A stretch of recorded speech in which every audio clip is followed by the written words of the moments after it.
तो हम लोग सभा की शुरुआत करते हैं। डॉक्टर गंगा सिंह मीना से। जय साथियों,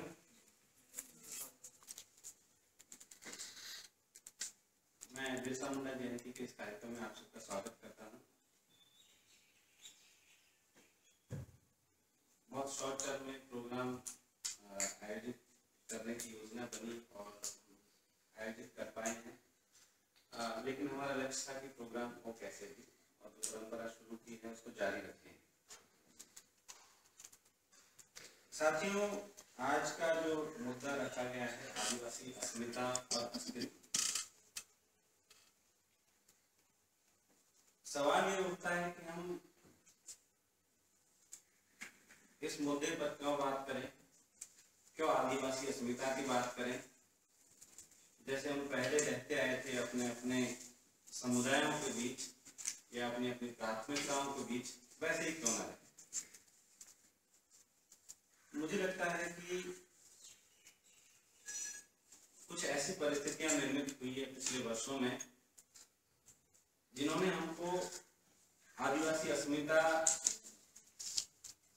यानी पहचान, एक अपनी पहचान के साथ में संगठित होने का, आगे आने का एक रास्ता दिखाया है, या कह सकते हैं कि हम विवश है, मजबूर हैं एक अस्मिता में इकट्ठे होने के लिए, एक पहचान के साथ आगे आने के लिए।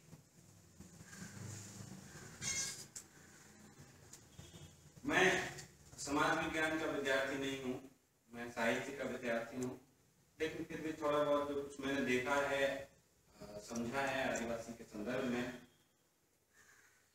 कोई भी अस्मिता किसी दूसरी अस्मिता के बरक्स पैदा होती है, कंस्ट्रक्ट की जाती है, निर्मित की जाती है। जब हम स्वयं को आदिवासी कहते हैं तो निश्चित तौर पे हम किसी और दूसरी अस्मिता से खुद को अलग कर रहे हैं। जैसे हम खुद को दलित कहते हैं तो हम खुद को सवर्ण से अलग कर रहे हैं। जब हम किसी भी रूप में खुद को एक पहचान के अंदर बांधते हैं तो उसका तात्पर्य है कि हम किसी दूसरी पहचान से खुद को अलग कर रहे हैं। हम आदिवासी है यानी हम डिकू नहीं है।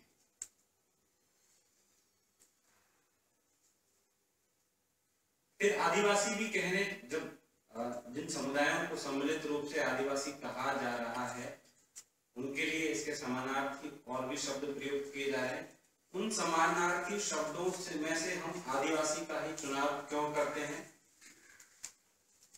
क्या आदिवासी पद के, आदिवासी शब्द के गहरे संदर्भ हैं? निश्चित तौर पर गहरे संदर्भ है। आप देखेंगे कि आदिवासी समुदायों को सम्मिलित रूप से आदिवासी के अलावा वनवासी कहा जाता है, कहा जा रहा है। खासतौर पे आज जब एक सरकार है, उस सरकार के द्वारा वनवासी कह करके बहुत सारे कार्यक्रम चलाए जा रहे हैं। उनको जंगली कहा जाता है, शेड्यूल ट्राइब या ट्राइब कहा जाता है, एबोरिजिनल कहा जाता है, इंडिजिनियस कहा जाता है, देशज कहा जाता है, पहाड़ी कहा जाता है, और भी बहुत सारे नाम हो सकते हैं। उन तमाम नामों में से हम आदिवासी का ही चुनाव क्यों करते हैं और लगातार इसका प्रयोग बढ़ता चला जाता है। आज भी जो हमने विषय रखा, हालांकि संगठन के नाम में, आपके संगठन के नाम में ट्राइब शब्द का प्रयोग है, तो इस संदर्भ में जब थोड़ा बहुत मैं पढ़ रहा था तो मैंने पाया कि बाकी तमाम पदों के प्रयोग के साथ ट्राइब भी एक सही प्रयोग नहीं है।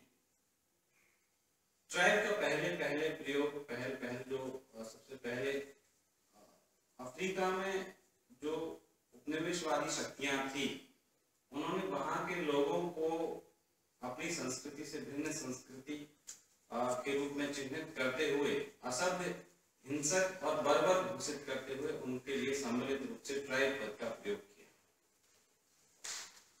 और धीरे धीरे एशिया के आदिवासियों के लिए भी, जो ऑस्ट्रेलिया के आदिवासियों के लिए भी, और पूरी दुनिया के आदिवासियों के लिए जहां जहां उपनिवेशवाद था, उपनिवेशवादी शक्तियों ने ट्राइब पद का प्रयोग किया उनको असभ्य, हिंसक और बर्बर साबित करने के लिए।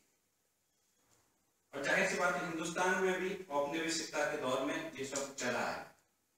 ये हमारा अपना शब्द नहीं, ये अंग्रेजों द्वारा हमें सुझाया गया शब्द है, जिसको हमने स्वीकार कर लिया और संविधान तक में शेड्यूल्ड ट्राइब शब्द आ गया। जाहिर सी बात है, अगर आप किसी समुदाय को सम्मिलित रूप से, सामूहिक रूप से उसको असभ्य, हिंसक और बर्बर कहेंगे तो जाहिर सी बात है खुद को आप सभ्य कह रहे हो, शालीन कह रहे हो, शांत कह रहे हो, और फिर आपको अपने आप उस समुदाय को जिसको आप हिंसक, असभ्य और बर्बर कह रहे हो उसको सुधारने का ठेका मिल जाता है कि आप उस समुदाय को सुधारेंगे। ठीक वही धारणा जो दक्षिणपंथी लोग आदिवासियों को वनवासी या जंगली कहते हैं, उसका भी मतलब यही, यानी ये लोग असभ्य है, इनको हमको सुधारना है, इनको हमको जीने के तौर तरीके सिखाने हैं। तो साथियों, मैं कहना चाहूंगा कि चाहे जंगली शब्द हो, चाहे वनवासी शब्द हो, चाहे ट्राइब शब्द हो, इन शब्दों में अपने आप में कोई, ये लिंग्विस्टिक्स का एक बेसिक नियम आप कह सकते हैं कि शब्दों में अपने आप में कोई अर्थ नहीं होता, अर्थ संदर्भों में होता है। किस कॉन्टेक्स्ट में कोई शब्द यूज किया जाता है, धीरे धीरे उसमें वो उस संदर्भ के साथ में एक अर्थ बढ़ता चला जाता है। वनवासी, जंगली, ट्राइब, पिछली 2-3 सदियों में इन शब्दों में जो अर्थ भरे गए हैं, जो अर्थ इनके निकल करके आए हैं, ये बेहद खतरनाक शब्द है और खुद को श्रेष्ठ मानने वाली संस्कृतियों द्वारा आदिवासियों के लिए प्रयुक्त किए जाते हैं। एबोरिजिनल, इंडिजिनस और देशज, इन शब्दों पर विचार किया जा सकता है, लेकिन ये दूसरे देशों के आदिवासियों के संदर्भ में है। खासतौर पे भारत में मुझे लगता है कि 20वीं सदी की शुरुआत में आदिवासी पद, हालांकि आदिवासी से सब सहमत हों ये भी जरूरी नहीं है, लेकिन 20वीं सदी में इसका प्रयोग होना शुरू हुआ और जयपाल सिंह ने भी बहुत सारी बहसों में आदिवासी पद का प्रयोग किया। लेकिन आदिवासी पद के साथ एक जो खास बात है जिसकी वजह से हम उसके साथ में खुद को जुड़ा हुआ महसूस करते हैं, वह है इस पद की आंदोलन धर्मिता। आदिवासी शब्द सुनते ही हम अपने आप को जुड़ा हुआ महसूस करते हैं, संगठित महसूस करते हैं और खुद को, जो इसका मूल अर्थ है, इस देश के मूल निवासी होने से संदर्भित, उस संदर्भ से जुड़ा हुआ महसूस करते हैं और इन जंगलों, पहाड़ों, नदियों और जिसको बाहर के लोग प्राकृतिक संसाधन कहते हैं, हम अपने देवता कहते हैं, माँ बाप कहते हैं, सब कुछ कहते हैं, हमारे पूर्वज कहते हैं, उनके साथ हम एक गहरा जुड़ाव महसूस करते हैं, संगठित महसूस करते हैं। इसलिए आदिवासी पहचान के साथ में हम सब लोग आगे आते हैं और इस पहचान की जरूरत हमको इसीलिए पड़ी है कि पिछले दिनों में आदिवासियों के अस्तित्व के समक्ष बहुत गंभीर खतरे उपस्थित हो गए। उस अस्तित्व को बचाने के लिए, अपने आप को बचाने के लिए, अपने समुदाय को बचाने के लिए हमें एक पहचान का सहारा लेना पड़ रहा है। वो पहचान जिसमें हम संगठित महसूस करें। फिर सवाल उठता है कि वो कौन से खतरे हैं, कौन सी चुनौतियां हैं आदिवासी समाज के समक्ष पिछले दिनों में जो पैदा हुई। आदिवासी समाज या आदिवासी अस्मिता या आदिवासी समुदाय, उसके समक्ष जो चुनौतियां या समस्याएं पैदा हुई है, मूल रूप से उनको हम 2 भागों में बांट सकते हैं, हालांकि दोनों एक दूसरे से बहुत गहरे में जुड़े। पहला उनकी सांस्कृतिक समस्याएं, दूसरा उनकी आर्थिक समस्याएं।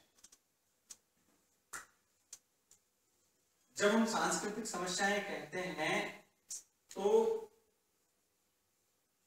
उसमें आदिवासी का पूरा जीवन परिवेश, उसके इतिहास, उसकी परंपरा, संस्कृति, सब कुछ, भाषा, सब कुछ उसमें आ जाता है। उनके सामने गहरा संकट खड़ा हो गया है। खास तौर पे जो मैं कह रहा हूं कि आर्थिक और सांस्कृतिक समस्याएं एक दूसरे से बहुत अलग नहीं है। नई आर्थिक नीतियों के आने के बाद से, और जिसको हम भूमंडलीकरण कह रहे हैं, भूमंडलीकरण के आने के बाद से पूरी दुनिया में एक संस्कृति प्रस्तुत करने की, एक संस्कृति स्थापित करने की कोशिश की जा रही है। कि ये संस्कृति है, ये भाषा है, इसी को आपको स्वीकार करना है। अब उस भाषा को लोग कैसे स्वीकार करेंगे, उस संस्कृति को लोग कैसे स्वीकार करेंगे, इसके लिए एक तरीका अपनाया गया है कि जो आदिवासियों की संस्कृति है उसको, उस संस्कृति के प्रति उसके मन में हीनता बोध पैदा किया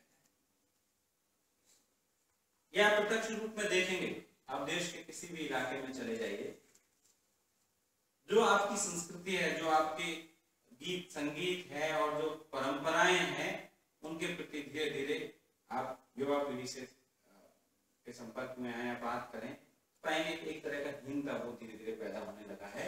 और जो बाहर की संस्कृति है उसके प्रति एक श्रेष्ठता हो, उसको लगने लगता है, अपने आप ही लगने लगा है कि हमारी संस्कृति में कमियां हैं, पिछड़ी हुई। ये एक विचारधारात्मक एक प्रहार है आदिवासी संस्कृति के ऊपर, आदिवासी समाज के। आप देखेंगे कि आदिवासी दर्शन में जहां सब कुछ सुंदर है, आप दूसरी किसी भी संस्कृति में चले जाइए, वहां पे सब कुछ सुंदर नहीं है, सौंदर्य के प्रतिमान है। लेकिन आदिवासी संस्कृति में कुछ भी असुंदर नहीं है, कुछ भी भद्दा नहीं है, सब कुछ सुंदर है, सारी प्रकृति सुंदर है, हर रंग के लोग सुंदर है। लेकिन बाहर की संस्कृतियों में आप टीवी में विज्ञापन देखते हैं, सौंदर्य के कुछ प्रतिमान है। क्या प्रतिमान है? जैसे एक क्रीम का प्रचार आएगा, 7 दिनों में गोरा कर, गोरापन एक प्रतिमान है कि आदमी को गोरा होना चाहिए, वो सुंदर है, आदमी को लंबा होना चाहिए, वो सुंदर है। खासतौर पर प्रोजेक्ट किया जाता है, लंबेपन के लिए बहुत सारे, लंबा होने के लिए बहुत सारे तरीके अपनाए जाते हैं, शरीर काया होनी चाहिए। ये सारे प्रतिमान जो बाहरी संस्कृतियों के हैं, आदिवासी संस्कृति के ऊपर थोपे जा रहे हैं, और धीरे धीरे हम सब लोगों को, अपने लोग जो हमारे यहाँ जो कुछ भी असुंदर नहीं था, सब कुछ सुंदर, लेकिन हम भी अब सुंदर और असुंदर का भेद करने लगे, हमारे सौंदर्य के प्रतिमान बदलने लगे। ये एक सांस्कृतिक हमला है आदिवासी समाज के, जिसके प्रति हमें सचेत होने की जरूरत है। भाषाओं के संदर्भ में आप देखें, यूनेस्को का एक इंटरएक्टिव एटलस है, interactive Atlas of endangered languages. दुनिया की सबसे खतरे वाली भाषाओं को उसमें चिन्हित किया गया है, और जो खतरे वाली भाषाएं हैं उनको 5 हिस्सों में बांटा गया है। जो भाषाएं खतरे में हैं, जो ज्यादा खतरे में हैं, जो बहुत ज्यादा खतरे में हैं, जो समाप्त होने वाली हैं, और जो हाल ही में समाप्त हो चुकी है। आप देखें कि जो इन 5 श्रेणियों में भाषाएं आती हैं हिंदुस्तान की या दुनिया की व्यापी, वो सबकी सब भाषाएं आदिवासी समुदायों से संबंधित। हमारी आपकी मातृभाषाएं हैं जो खत्म हो रही है, या जो बेहद गंभीर खतरे में है। ऐसा कैसे हुआ? लोग तो कहते हैं कि भाषाएं तो भाई जरूरत के हिसाब से लोग बदलते हैं, जरूरत के हिसाब से भाषाएं पैदा होती हैं, बदलती हैं, या लोग नई भाषा स्वीकार करते हैं। इतनी नैसर्गिक प्रक्रिया नहीं है, इतनी प्राकृतिक प्रक्रिया नहीं है भाषाओं का बनना, बिगड़ना, उनका खत्म होना। शायद दूसरी भाषाएं उनके ऊपर थोपी जा रही है। उन समुदायों को ये जो सांस्कृतिक सवाल है या अस्तित्व का सवाल भी है। आप पाएंगे कि जो भाषाएं खत्म हो रही है या जिनके समक्ष गंभीर खतरा उपस्थित हो गया है, समाचार पत्रों में आपने जारवा समुदाय के बारे में सुना, उनकी भाषा भी खतरे में है। वो तमाम समुदाय भी खतरे में है। जो समुदाय खतरे में है तो उनकी भाषाएं कहां से बचेंगी? विकास की एक अंधी प्रक्रिया चल रही है, एक अंधी दौड़ है, जिसमें सिर्फ एक लक्ष्य है, मुनाफा, और मुनाफे के लिए वो कुछ भी करे। और साथ ही मैं आपको बताना चाहूंगा कि ये भाषाओं के समक्ष जो खतरा उपस्थित हुआ है, भाषाओं के साथ समुदाय, अब देखिए भाषा का खत्म होना सिंपल इतना नहीं है, इतना आसान नहीं है कि चलो कोई बात नहीं, फिर भाषा भूल गए, हमने कोई दूसरी भाषा सीख ली, इतनी आसान चीज नहीं। उस भाषा में हमारी एक वैकल्पिक ज्ञान परंपरा है। एक ज्ञान परंपरा ये है जो हम किताबों में सीखते हैं, लेकिन हम और आप अपने अनुभवों से जानते हैं कि हमारे समुदायों के पास इससे पृथक ज्ञान परंपरा है, और जो कई मायनों में इससे श्रेष्ठ ज्ञान परंपरा है। और श्रेष्ठता का बहुत बड़ा पैमाना होता है कि कोई समुदाय अपने भीतर की गैर बराबरियों को कितना खत्म कर चुका है, कितना कम कर चुका है। इस मायने में आदिवासी समाज बहुत आगे का समाज महसूस होता है। जो लोग हमें सभ्यता का पाठ पढ़ाते हैं, उनसे पूछना चाहिए कि आपके समाज में कितनी गैर बराबरी है, हमारे समाज में तुलना करके देखिए। और ये भाषाएं से, जैसा आप देखते हैं कि अभी सितंबर गया, हिंदी दिवस मनाया जाता है, हिंदी दिवस के बहाने बात होती है कि अंग्रेजी की वजह से हिंदी को बहुत खतरा है, हिंदी गंभीर खतरे में, इसको बचाएं, घड़ियाले आंसू बहाए जाते हैं।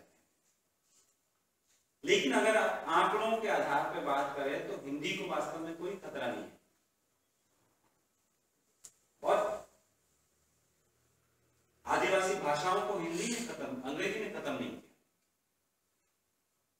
स्वयं हिंदी आदिवासी भाषाओं के लिए खतरे की तरह उपस्थित है। हम अपनी मातृभाषा छोड़ करके, आप जो लोग अपने इलाकों से बाहर आए हैं, हम अपनी वोकैबुलरी जांचें, अपनी शब्दावली के शब्द भंडार है हमारे दिमाग में, उसको जांचें। बहुत सारे शब्द हम भूल गए जो हमारी संस्कृति से संबंधित है या पारंपरिक ज्ञान से संबंधित है।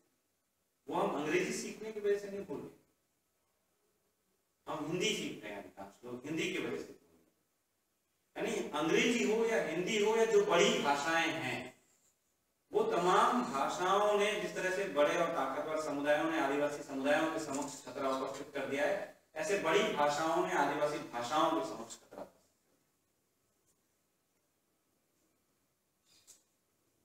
और मैं फिर से आपको याद दिलाऊं कि आदिवासी भाषाओं का खत्म होना कोई एक सहज और सामान्य और नैसर्गिक प्रक्रिया नहीं है।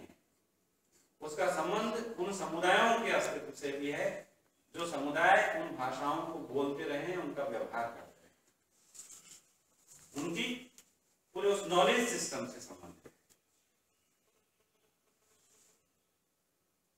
आप देखिए, इससे जुड़ा हुआ सवाल है, भाषा से जुड़ा हुआ साहित्य का सवाल। आदिवासी साहित्य के समक्ष बहुत गंभीर खतरा है। एक तरफ आप देखेंगे कि एकेडमिया में आदिवासी साहित्य की बात होने लगी, लेकिन आदिवासी साहित्य के नाम पर किस तरह से एक वहां पे भी मुनाफे की एक दौड़ चल पड़ी। मुनाफा चाहिए, मुनाफा कैसे मिलेगा? उनको आदिवासियों से या आदिवासी साहित्य से कोई संबंध नहीं है। आप अगर आज किसी शोधार्थी से पूछे, जेएनयू के शोधार्थी से या किसी दूसरे विश्वविद्यालय के शोधार्थी से, 5 आदिवासी साहित्यकारों के नाम बता दें, तो वो नहीं बता पाएगा। वो कहेगा रणेंद्र, संजीव या कुछ और नाम दिला दे। लेकिन स्वयं जो आदिवासी परंपरा का साहित्य है और स्वयं आदिवासी जो रच रहे हैं, उससे हमारा परिचय नहीं है। और हमारी आने वाली पीढ़ियों से भी उसका एक संपर्क कटता चला गया है। तो जो आदिवासी साहित्य के समक्ष चुनौतियां उपस्थित हुई है, उसकी वजह यह है कि चूंकि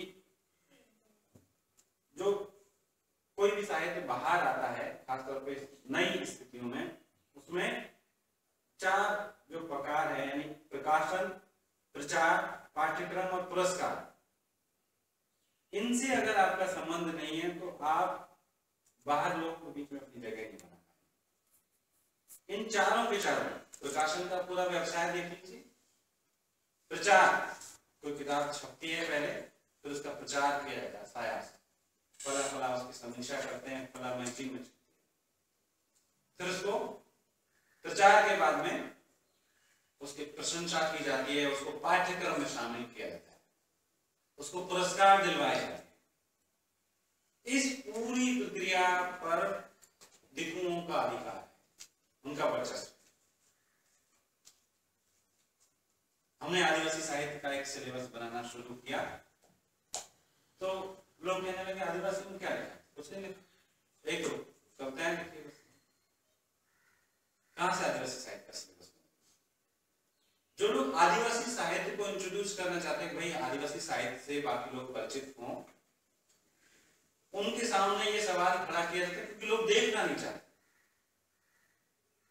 मैं रांची में एक प्रोग्राम में गया था, वहां पे मैंने एक साथ आदिवासी भाषाओं में 2 दर्जन किताबें उनका लोकार्पण हुआ। 2 दर्जन किताबों का एक साथ लोकार्पण हुआ, इसका मतलब अंदाजा लगाइए कि आदिवासी भाषाओं में कितना लिखा जा रहा है। लेकिन लोग कहते हैं आदिवासी को कहां साहित्य, एक लाइन बार बार दोहराई जाती है, आदिवासी साहित्य अपने एकदम शुरुआत की स्टेज में अपनी अभी रेंग रहा है शिशु की तरह। कोई नहीं जानते कि आदिवासी का जीवन साहित्य के बिना कुछ है ही नहीं। साहित्य, संगीत, कला ये उसके जीवन का अभिन्न हिस्सा है। जैसा अभी हमने यहाँ शुरुआत की, बहुत अच्छी शुरुआत की गणेश ने, कोई गीत गा के शुरुआत की। ये गीत, संगीत, नाच, ये सब आदिवासी नाची से बाची, जो एक पेपर उन्होंने लिखा था, रामदयाल मुंडा कहते थे, ये तो आदिवासी जीवन का अभिन्न हिस्सा है। और दूसरे लोग कह रहे हैं और हमारे लोग इसको दोहरा रहे हैं, इन्हीं आदिवासियों ने अभी लिखना शुरू किया, जानते नहीं, अभी साहित्य के बारे में जानते नहीं, थोड़ा रेंग रेंग करके चल रहे हैं, शिशु की लिखना शुरू, हम मान लेते हैं क्योंकि उस पूरी प्रक्रिया से हम बाहर हैं। वो जो 2 दर्जन किताबें आई, मैंने देखा उनमें बहुत सारी किताबों का ISBN नंबर नहीं, ऐसे प्रकाशनों से छपी है जिन प्रकाशनों को कोई नहीं जानता। आपकी किताब वाणी प्रकाशन से छपनी चाहिए, राजकमल से छपनी चाहिए या ऑक्सफोर्ड से छपनी चाहिए, तब आपकी किताब की पहचान होगी। आपकी किताब में 2-4 लोग तारीफ करने वाले होने चाहिए, पुरस्कार मिलना चाहिए। लेकिन तमाम पुरस्कार समितियों में कौन है, पाठ्यक्रम कौन बनाता है, कौन उन प्रकाशनों के मालिक है? कोई भी कहीं आदिवासी नहीं है। तो आदिवासी की बात कैसे बाहर आए? इसी तरह से आप देखें कि जब साहित्य की बात होती है तो साहित्य किसको कहा जाता है? जो हिंदी में लिखा जा रहा है, तमिल में या अंग्रेजी में या बांग्ला में या तेलुगु में, यानी सिर्फ बड़ी भाषाओं में लिखे गए साहित्य को साहित्य मानते हैं। जो आदिवासी भाषाओं में लिखा जा रहा है उसको साहित्य नहीं मानते। कैसी विडंबनापूर्ण स्थिति है, कोई व्यक्ति अपनी मातृभाषा में लिखता है उसको साहित्य नहीं मानते, और जो गैर भाषा में लिखे उसको साहित्य मानते। ये आदमी की नैसर्गिक अभिव्यक्तियां तो अपनी मातृभाषा में ही होती है, दूसरी भाषा में कैसे? दुनिया का श्रेष्ठतम साहित्य मातृभाषाओं में लिखा गया है। तो ये हमने इस तरह के प्रतिमान बनाए हुए हैं कि इन भाषाओं में होगा तब हम उसको पाठ्यक्रम में शामिल करेंगे, नहीं तो हम नहीं करेंगे। दूसरी प्रॉब्लम है कि आदिवासी विषयों पर लिखने वालों में गैर आदिवासियों का कब्जा है। सेमिनार होगा कोई, आप देखिए अभी कोई अंतरराष्ट्रीय सेमिनार कर रहा है, नेशनल सेमिनार, आज UGC और ICSSR खूब फंड देते हैं आदिवासी, तो आप फिर वो पूरी लिस्ट उठा करके देख लीजिए कि आदिवासी सेमिनार में कौन बोलने आते हैं। आप वो लिस्ट उठा करके देखिए कि आदिवासी पर कोई किताब आती है तो लिखने वाले कौन है, कोई लेख लिखा जाता है अखबार में, उसमें लिखने वाले कौन है? आदिवासी की पहुंच ही नहीं है वहां तक, उसको बुलाया नहीं जाता, उससे लिखवाया नहीं जाता। गैर आदिवासियों का कब्जा है आदिवासी विषयों पर लिखने के कारण। तो जो आदिवासी साहित्य या लेखन की प्रक्रिया में आदिवासी के बारे में भ्रामक धारणाएं बनती है। गैर आदिवासी तो क्या जाने, बाहर से एक पर्यटक गया, उसने देखा अच्छा बड़ा सुंदर लग रहा है, बहुत अच्छे लोग हैं, सीधे भले लोग हैं, या तो इस तरह से चित्रित करेगा या इस तरह से चित्रित करेगा, बहुत असभ्य, रहना करना आता नहीं उनको, शिक्षित भी नहीं। ये दोनों अतिवादी दृष्टियां हैं और इसकी वजह एक बाहरी लोगों के उदाहरण के बारे में। जब तक आदिवासियों की अपनी आवाज बाहर नहीं आएगी तब तक ये खतरा बना रहेगा। दूसरा जो कुछ लिखा जा रहा है उसमें से आदिवासी जीवन दर्शन क्या है, यानी स्वयं आदिवासी भी जो लिख रहे हैं। मैंने एक उपन्यास है, आप लोग जानते होंगे, जो दशम घाट है, क्या है, दशम फॉल है, उस पे मंगल सिंह मुंडा ने एक उपन्यास लिखा छैला संधि। मैं उसको पढ़ रहा था, मैंने देखा कि एक तरह का जो मैं कह रहा था सांस्कृतिक हीनता बोध पैदा किया है। उसके लेखक की चिंता यह है कि कैसे मैं हिंदी वाले जैसे लिखते हैं एक संस्कृत शब्दावली में, उस तरह के प्रतीकों के साथ में उसी तरह का मैं लिखूं, उसकी नकल करूं। उसकी वजह से एक सांस्कृतिक आतंक उसके ऊपर छाया हुआ है, और आप जब इसकी नकल करेंगे तो जाहिर सी बात है उसी की विचारधारा के अनुसार आपको चलना होगा और उससे पीछे ही रहेंगे। आप अपना मॉडल कुछ नहीं दीजिए। छैला संधि की कहानी तमाम मुंडा जानते हैं, बहुत प्रसिद्ध है, लेकिन उस कहानी को किस ढंग से प्रस्तुत करना है, अगर उसमें आदिवासी जीवन दर्शन नहीं आ पाएगा तो उस कहानी का कोई माने नहीं। क्या करेंगे उस कहानी, आदिवासियों के बारे में लोगों का एक गलत दृष्टिकोण बनेगा। इसलिए सही जीवन दर्शन, सही दृष्टिकोण को भी सामने लाना जरूरी है।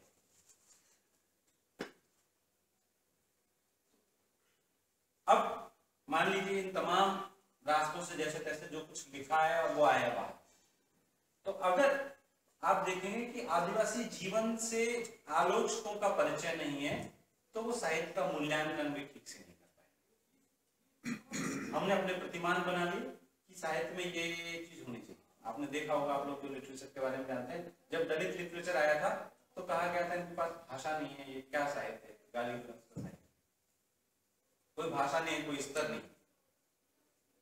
उसमें जो प्रतिरोध था उसकी पहचान नहीं थी, उसमें परिवर्तनकामी चेतना थी उसकी पहचान नहीं थी। इसी तरह से आदिवासी जीवन में जो सहजता है वो साहित्य में भी जाहिर सी बात रहेगी। आदिवासी को नहीं चाहिए वो प्रतिमा, बड़े बड़े अलंकारों का प्रयोग करें और ऐसी जटिल भाषा का प्रयोग करें, इसको कुछ लोग ही समझ पाए। आदिवासी ऐसे किसी जटिल जीवन दर्शन में विश्वास नहीं करता।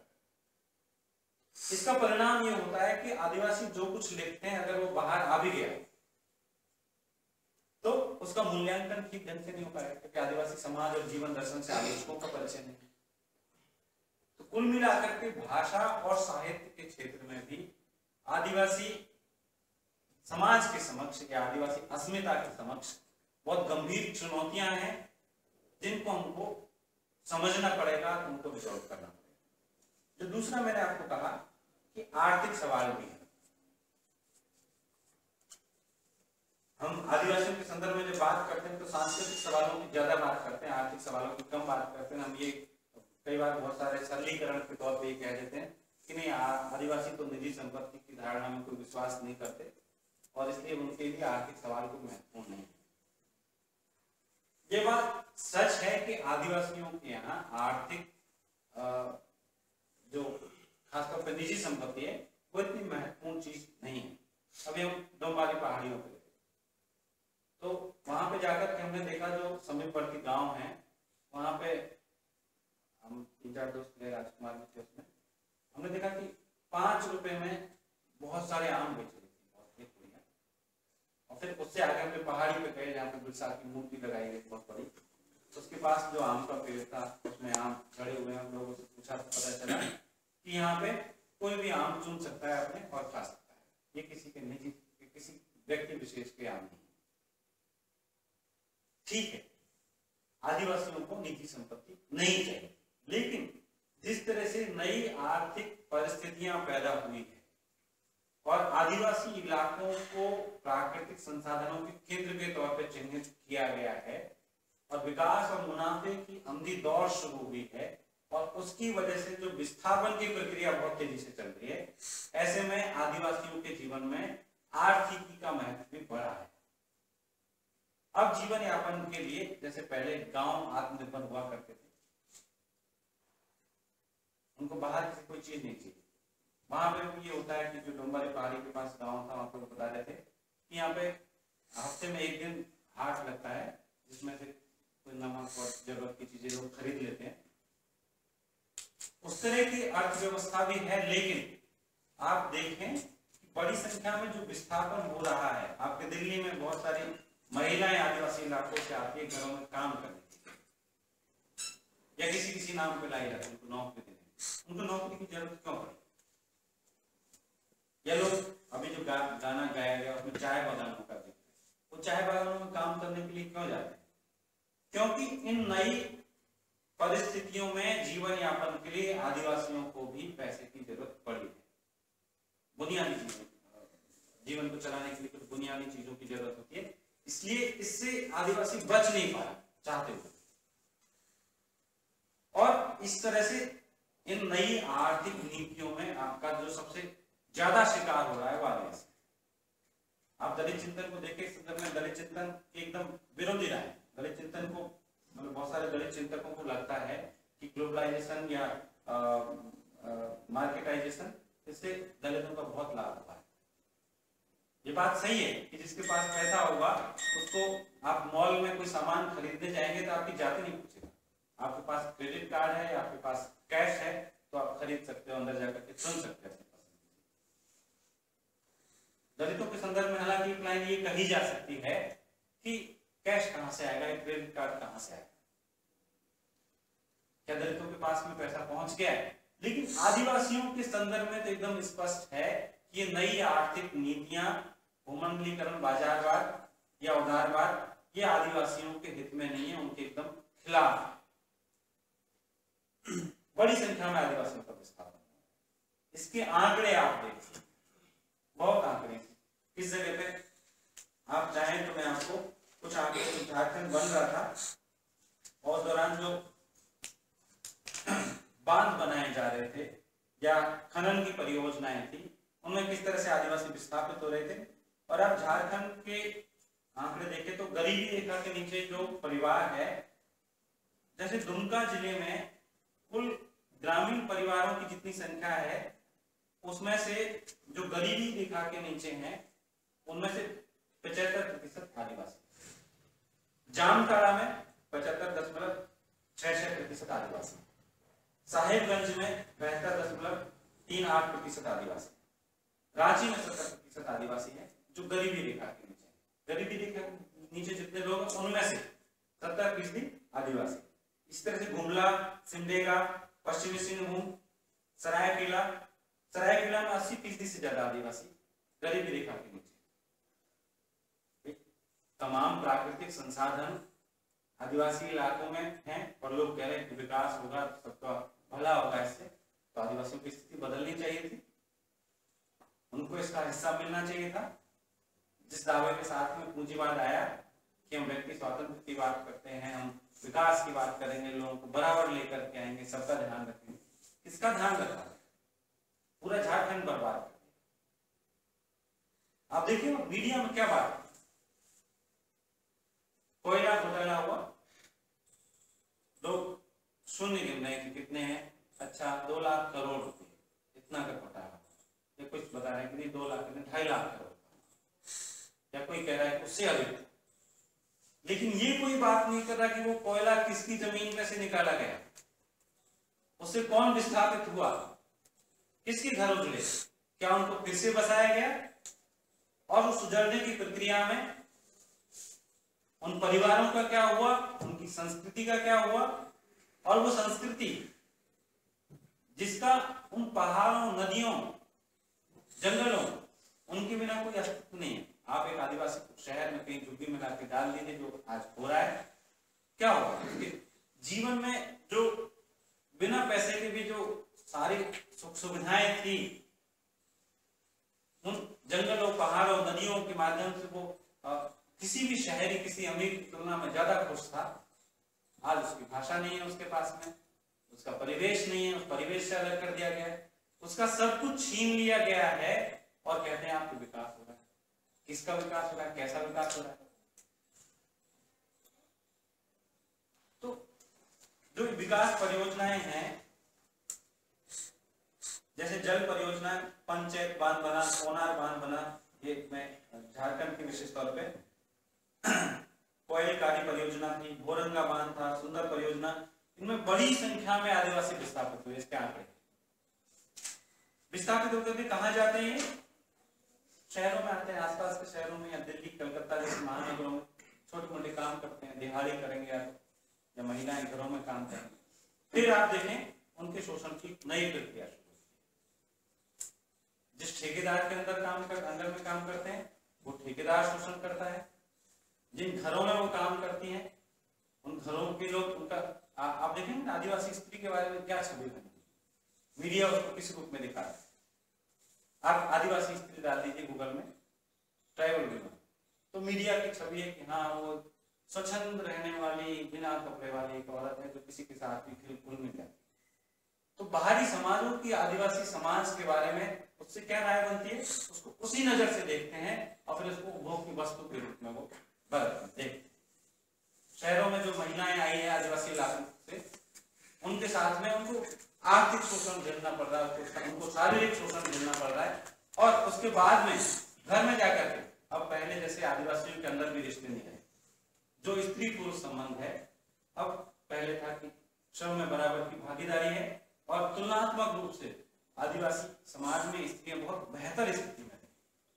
लेकिन इन नए तरह के संबंधों में होता है कि पुरुष ताड़ी पीता है या कम श्रम पे काम करता है, आदिवासी महिला दिन भर श्रम भी करती है, शाम को मार भी खाती है।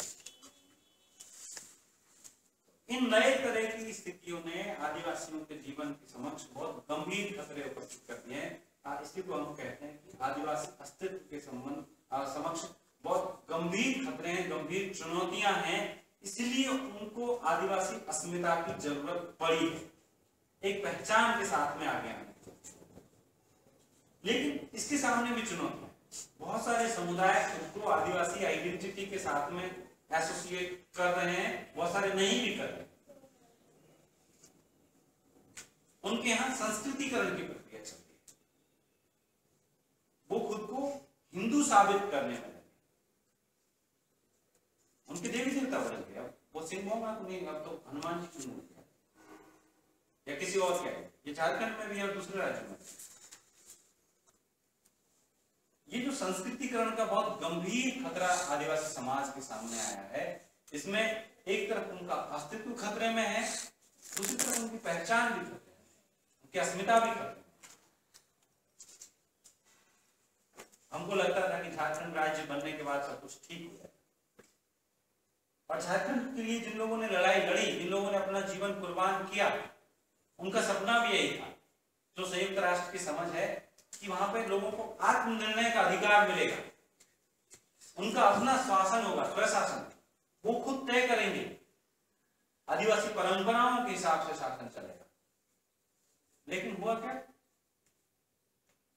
राज्य भी बन गया, आदिवासी मुख्यमंत्री भी बन गया, लेकिन बाहर की व्यवस्था थोपी गई जिसमें भ्रष्टाचार है, और आदिवासी उस भ्रष्टाचार को तो नहीं समझ पाएगा, उसके गिरफ्त में फंसता चला जाएगा और सब कुछ तबाह। स्वशासन की मांग लेकर के चले थे, लेकिन आज हमारे हाथ कुछ नहीं। साथियों, आदिवासी अस्मिता की जरूरत, इस पहचान की जरूरत हमें इसलिए भी है कि जो संयुक्त राष्ट्र की समझदारी है और संयुक्त राष्ट्र आदिवासियों के या जो दुनिया भर के मूल निवासी है उनके आत्मनिर्णय के अधिकार के साथ खड़ा होता है। इसलिए भी जब हम आदिवासी पहचान के साथ आएंगे तो इसका मानी ये भी है कि हम उस आत्मनिर्णय के अधिकार का समर्थन करते हैं, उसके साथ खड़े होते हैं, उसकी मांग करते हैं, और हम इकट्ठे होकर इस देश की सरकार को महसूस करा सकते हैं कि जो 1993 में हुआ वो दोबारा नहीं होगा। 1993 में संयुक्त राष्ट्र ने जो दुनिया भर के मूल निवासी लोग हैं, देशज लोग हैं, उनका अंतर्राष्ट्रीय वर्ष घोषित किया, तो भारत सरकार ने कहा जिनेवा में कि हमारे यहाँ तो कोई आदिवासी नहीं, सभी लोग आदिवासी, सभी देश, और कोई यहाँ पे उत्पीड़ित नहीं, सब बराबरी के साथ। अगर हम इस पहचान के साथ इकट्ठा होंगे तो हम अपना पक्ष रख पाएंगे, और जो हमारी गलत व्याख्याएं हो रही है उनका हम जवाब दे पाएंगे। इन्हीं बातों के साथ मैं अपनी बात खत्म करता हूँ। बहुत धन्यवाद मुझे बोलने का मौका दिया।